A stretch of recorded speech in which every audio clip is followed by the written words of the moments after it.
लगाई मुझे वो कॉलेज में।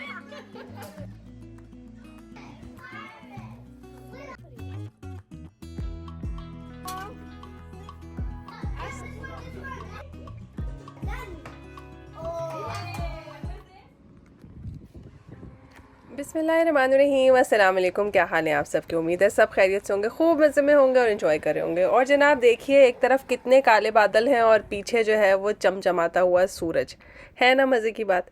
तो बस जी, आजकल मौसम जो है ना वो बड़ा ही रंगीन हुआ हुआ है। इसे रंगीन तो नहीं कहना चाहिए, लेकिन बहरहाल दरख्तों के जो पत्ते हैं उनके रंग बदल रहे हैं और गुलहरियाँ जो हैं वो ज़रा ज़रूरत से ज़्यादा बेचैन है, इधर से उधर भागती फिर रही हैं। एहसास हो गया है उन्हें कि दोबारा से सर्दी आने वाली है। लास्ट व्लॉग के बहुत सारे मैसेजेस आए थे, कह रहे यार आपने केक काट के दिखाया ही नहीं। तो जी, केक किसी खास मकसद के लिए बनाया गया था। अपने बच्चे जिस दिन अल्लाह ताला ने आपको दिए, आप वो दिन तो बड़े शौक से मनाते हैं, खुश होते हैं, अल्हम्दुलिल्लाह। लेकिन जो किसी और का बच्चा आपके घर में रहता है ना, तो उसके लिए भी वो दिन मनाना चाहिए। तो अक्टूबर हमारे यहाँ काफ़ी बिजी होता है और अल्हम्दुलिल्लाह जी केक बहुत अच्छा बना था। बहुत सारे मशवरे मिले, कुछ किसी ने कहा कि स्पंज को और पतला काट लेते तो ज़्यादा मज़ा आता। वाकई फिर तो 8 लेयर का केक बन जाता। लेकिन ये केक एज़ इट इज़ भी बहुत बहुत अच्छा था। आप सब लोग बहुत अच्छी बेकिंग करते हैं। ज़ाहिर है मैं आप लोगों के मुकाबले की बेकिंग तो नहीं करती, लेकिन मैं ये ज़रूर बता सकती हूँ कि जिसके लिए केक बनाया था उसको बहुत पसंद आया। इनफैक्ट मुझे भी बहुत पसंद आया। तो अगर अभी तक नहीं ट्राई किया है तो ज़रूर ट्राई करें।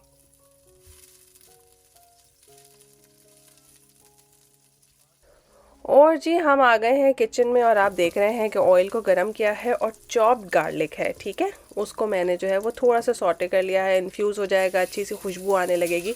तो इसमें मैंने डाल दिया है चिकन के बिल्कुल छोटे छोटे से चंक्स। आज हम बनाने लगे हैं सूप मैंने पहले भी बनाना सिखाया है, लेकिन जब भी सर्दियाँ आती हैं बहुत फरमाइश होती है कि आप सूप बनाना बताएं। और आजकल बच्चों के गले ख़राब, खांसी, कुछ ना कुछ मसला चल ही रहा है क्योंकि मौसम तब्दील हो रहा है। मेरे पास हड्डी वाला गोश्त नहीं था। मैंने सोचा कि क्यों ना बोनलेस से बिल्कुल रेस्टोरेंट स्टाइल का सूप बनाया जाए। तो कुछ भी नहीं किया है, चिकन के 2 ब्रेस्ट लिए हैं, छोटे छोटे से चंक्स किए हैं, ऑयल में गार्लिक को फ्राई किया, फिर उसके बाद चिकन को फ्राई किया और साथ में डाल दिया है सिर्फ नमक और काली मिर्च। अच्छी तरह से चिकन भुन गया है तो मैंने इसको 2 पार्ट्स में डिवाइड कर लिया है क्योंकि हम 2 डिफरेंट तरह के सूप बनाएंगे। एक सूप बनाएंगे हम वेजिटेबल सूप, जो कि बड़ा ही, मैं कहती हूँ, फिलिंग होता है कि आप उसके 2 बोल पी लें, आपको खाना खाने की ज़रूरत नहीं होती। और एक हम बनाएंगे अपना old fashion chicken corn soup. तो जो हम वेजिटेबल सूप बना रहे हैं उसमें आप किसी भी तरह की वेजिटेबल्स डाल सकते हैं। मैंने इसके अंदर डाली है बंद गोभी, फूल गोभी, गाजर और फ्रोज़न वेजिटेबल्स थोड़ी सी मेरे पास थी, वो भी मैं इसके अंदर डाल दूँगी। और साथ में इसके अंदर हम डालेंगे पानी और इसे पकने के लिए रख देंगे। अच्छा, जब हड्डी वाले चिकन का आप सूप बनाते हैं, जैसे मैंने पहले भी आपको बनाना बताया, तो पहले मैं चिकन को जिंजर गार्लिक के साथ अच्छी तरह से बॉईल कर लेती हूँ ताकि चिकन की किसी किस्म की स्मेल ना लगे और उसके ऊपर से जो कोई झाग आती रहती है उसको मैं साथ साथ हटाती रहती हूँ। उसके बाद सूप का काम स्टार्ट करती थी। लेकिन बोनलेस में ना बड़ा मज़ा आया। बोनलेस में ऐसा कोई सिलसिला नहीं हुआ, आपने चिकन को अच्छे से भून लिया, किसी भी किस्म की झाग या इम्प्योरिटीज़ आपको ऊपर नज़र नहीं आएंगी क्योंकि आपका चिकन फुली कुक्ड था ऑलरेडी।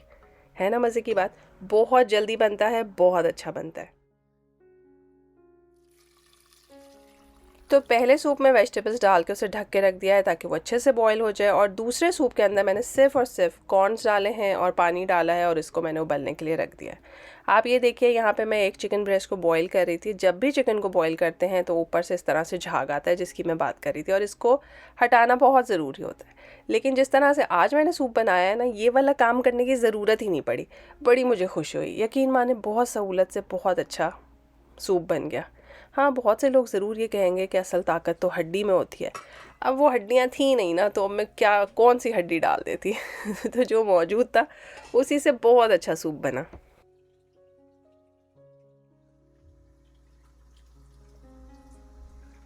आने वाली सर्दियों में जैसे जैसे मौसम तब्दील हो रहा है, आप ज़रूर डेली बेसिस पे सूप बनाएं, वेजिटेबल सूप बनाएं। बच्चे इस तरह से जो है वो वेजिटेबल भी कंज्यूम कर लेंगे।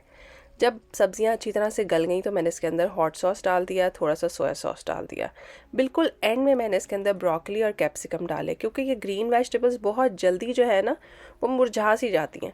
तो सारी सब्जियों के गलने के बाद, चिकन के गलने के बाद मैंने ये डाला, ताकि ये अपना फ्लेवर और कलर जो है वो मेंटेन करें।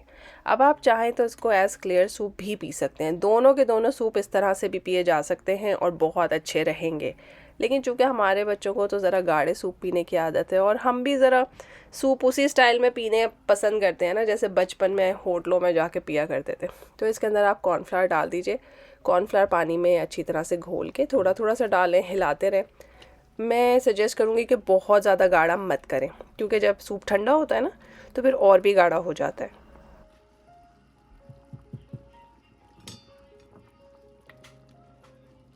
ये सूप इतना अकोमोडेटिंग होता है, इसमें आप हर तरह का वेजिटेबल डाल दें, आप चाहें तो इसमें केचप डाल दें, ज़रा सी चीनी डाल दें, वोस्टरशायर सॉस डाल दें, इसका फ्लेवर इन्हांस ही होगा। अपने हिसाब से इसको चखते रहिए, जो कि चाइनीज़ खानों में मैं हमेशा कहती हूँ, जो टेस्ट आपको पसंद है बस वो वाला टेस्ट बना लीजिए।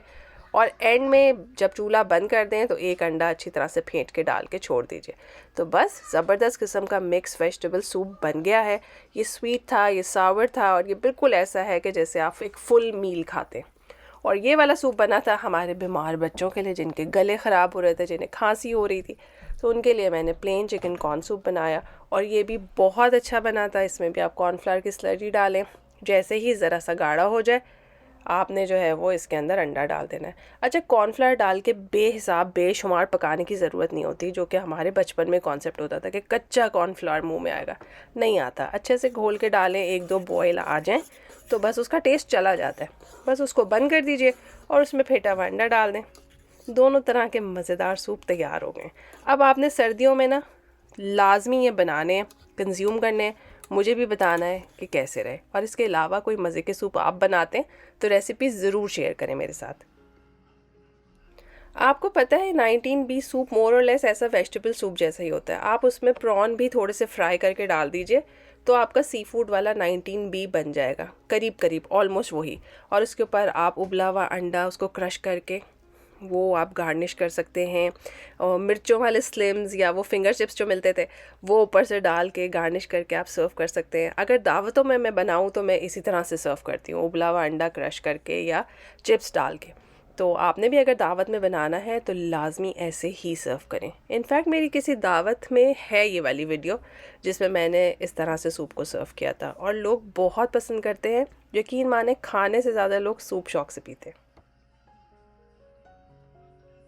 सोया सॉस और चिली सॉस तो इसके साथ सर्व होता ही है। उसके साथ सिरके के अंदर हरी मिर्चें बारीक काट के आप 1 मिनट माइक्रोवेव कर लीजिए। बस ठंडा हो जाए तो इसको भी कंज्यूम करें, बहुत बहुत मज़ा आएगा।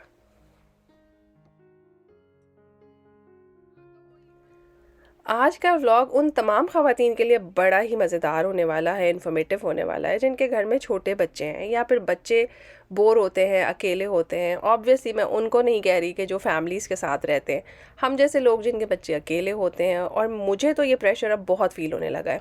इनिशियली मुझे पहले बच्चों के साथ ये मसला नहीं होता था, क्योंकि हम फैमिली के आसपास होते थे। दुबई से जो है वो पाकिस्तान का जाना आना बहुत रहता था, और फिर सोशल सर्कल भी बहुत बड़ा था। तो अच्छा, बच्चे इंगेज ही रहते थे। और स्कूल भी ऐसे थे जिनमें होमवर्क्स मिलते थे, लंबे लंबे ड्यूरेशन थे स्कूल के। यहाँ पे चीज़ें बड़ी ऑपोजिट हैं। स्कूल में इतना ज़्यादा काम नहीं मिलता, बच्चा घर आता है सुपर एनर्जेटिक होता है, और वीकेंड्स पे तो समझ ही नहीं आता कि उस बच्चे का हमने करना क्या है। चाहे जितना मर्जी खेल लें, उसकी तसल्ली होती ही नहीं। अब इस सिचुएशन में अगर कोई प्ले डेट पे अपने घर में बुला ले बच्चों को तो कितना मज़ा आता है ना।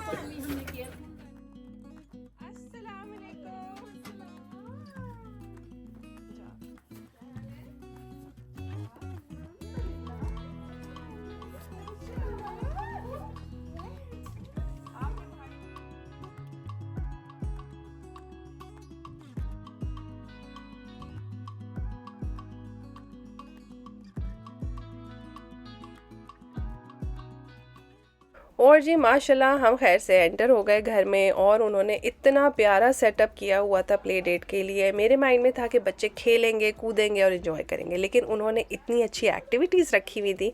आप देख सकते हैं कि हर बच्चे का नाम लिखा हुआ है, साथ में वो ऑरेंज टैग उसका नाम है और साथ में एक्टिविटी है। तो आप बैठें, एक्टिविटी करें, आपस में बातें करें और इस तरह से जो है ना वो आपकी मोटर स्किल्स भी डेवलप होती हैं, आपकी सोशल स्किल्स भी डेवलप होती हैं। तो देखें कितनी सहूलत से, आराम से, तसल्ली से बच्चे बैठे हुए कि कब उन्हें इजाज़त मिलेगी कि वो जाके बैठें टेबल पे और अपना काम स्टार्ट करें। तो साथ साथ जो है वो मैं दिखाऊँ आपको कि उन्होंने कितना प्यारा सेटअप किया हुआ था बच्चों के हिसाब से, कि बच्चे शुरू में अगर कुछ खाना पीना चाहें तो खा लें ताकि उन्हें तसल्ली हो, उनके पेट भरे में हो, फिर वो एंजॉय करें और मज़े मज़े से जो है वो खेलें। इस वीडियो से आपको बहुत मज़े के आइडियाज़ मिलेंगे। देखिए हर कोई अपने हिसाब से चीज़ों का अरेंजमेंट करता है, लेकिन अगर आप नोट करें तो मोस्टली फिंगर फूड अवेलेबल है, यानी कि जो बच्चों के लिए लेना और खाना आसान है। इसी तरह से जो है वो डिस्पोजेबल ग्लासेस में उनके लिए जूस रखा गया है ताकि आप जो है वो हर वक्त आपको ध्यान ना रखना पड़े कि शीशे का ग्लास कहाँ गया, बच्चे ने कहाँ रखा और क्या हुआ। जब बहुत सारे बच्चे इकट्ठे होते हैं तो डेफिनेटली कहीं ना कहीं कोई एक्सीडेंट होने के चांसेस ज़रूर हैं। इस घर में जगह जगह आपको DIYs मिलेंगे और इसके बारे में मैं आगे जाके आपसे डिस्कस करूँगी।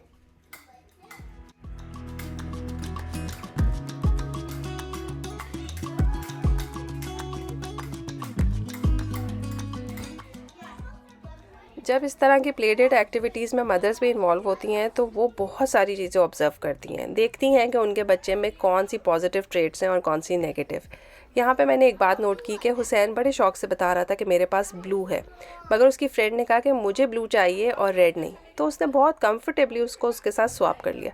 इतनी मुझे खुशी हुई कि देखिए जब आप साथ में होते हैं तो इस तरह की शेयरिंग करना भी सीखते हैं, जो कि अकेले रह के आप बिल्कुल नहीं सीखते। आपने बहुत जगहों पे देखा होगा, हो सकता है आपके घर में भी ऐसे बच्चे हों जो आपके घर जब मेहमान आते हैं तो उनके साथ अपने टॉयज़ नहीं शेयर करते, उनके साथ खेलना नहीं पसंद करते। होता है कि नहीं होता? या फिर इतना कमांड करते हैं कि चाहते हैं कि जो हो उनकी मर्ज़ी से हो। ये सिर्फ इस वजह से होता है कि बच्चों को जो है वो एक दूसरे के साथ बात करने और बैठने के मौके फराहम ही नहीं किए जाते, और ऑब्वियसली वो किसने करने, हम ही ने करने हैं ना। यहाँ पर एक कॉमन फिनोमेना देखने में नज़र आया कि लड़कियाँ बहुत ही क्रिएटिव हैं। इतनी प्यारी पेंटिंग्स बनाई, लड़कों ने तो फटाफट स्क्रिबल किया और ये जा वो जा। यहाँ पे हमारी होस्टेस को भी जो है वो क्रेडिट देना पड़ेगा कि उन्होंने घर में DIY किए और इतने सारे मज़े मज़े के एक्टिविटीज़ बोर्ड जो हैं वो घर में बनाए। इससे हेल्दी कंपटीशन को भी फ़रोग मिलता है ना, बच्चे खुश होते हैं।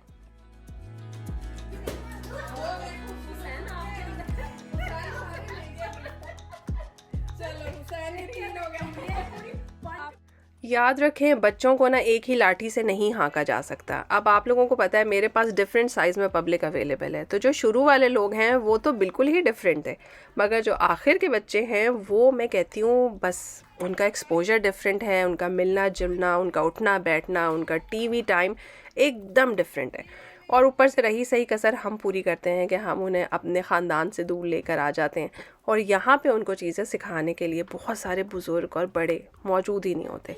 तो कहीं ना कहीं आपके ऊपर बहुत प्रेशर बिल्डअप हो जाता है कि आपने बच्चे को सब कुछ सिखाना है, उसको मिलना जुलना सिखाना है, उसको कम्युनिकेट करना सिखाना है, उसका स्क्रीन टाइम लिमिटेड करना है। ज़ाहिर है अब आप स्क्रीन टाइम को जो है वो रोक नहीं सकते, ये अब आपकी ज़िंदगी का पार्ट है, क्योंकि माएँ नहीं स्क्रीन टाइम को रोक सकती हैं तो बच्चे कैसे रोकेंगे।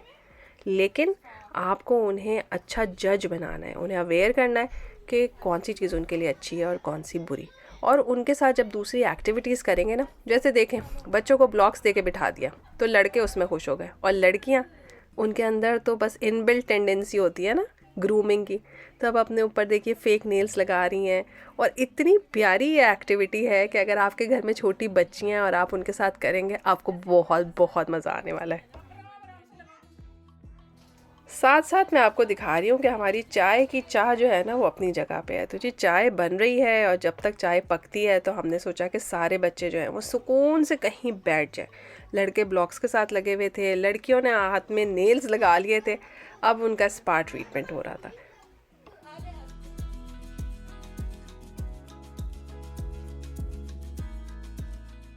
इनके मज़े देख के तो मेरा भी दिल चाह रहा था कि मैं भी कहीं सोफ़े पे जो है वो विराजमान हो जाऊं और इसी तरह से मेरे भी मैनी बैडी हो जाए और अच्छा सा मैं मास्क लगा के और आँखों में कुकम्बर लगा के बैठ जाऊं।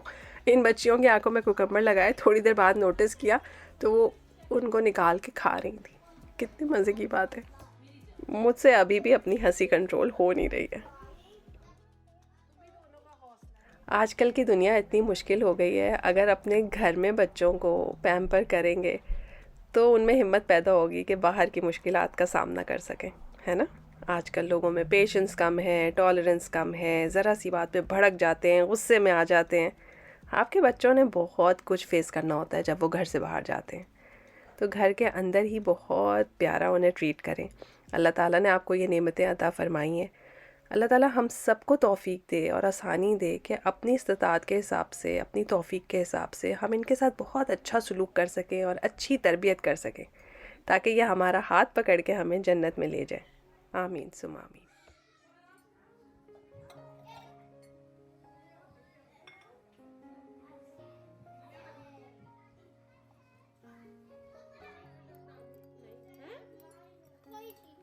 अब मेरे से ले लेना मम्मी से। तो जी पार्टी के एंड में बच्चों के लिए मज़ेदार किस्म का पिज़्ज़ा था जो कि बड़ों ने भी बहुत इन्जॉय किया। और यहाँ पे मैं आपको एक चीज़ दिखाऊंगी और वो है इनका ये टेबल। इसमें सब चीज़ें DIY हैं। इनका टेबल भी ख़ुद इन्होंने बनाया है, स्पॉट को भी ख़ुद ही कलर किया है, फ्लावर भी ख़ुद ही बनाए हैं और उसके अलावा सारी की सारी बास्केट्स को कलर किया है। और तो और वो जो ट्री है वो भी DIY है।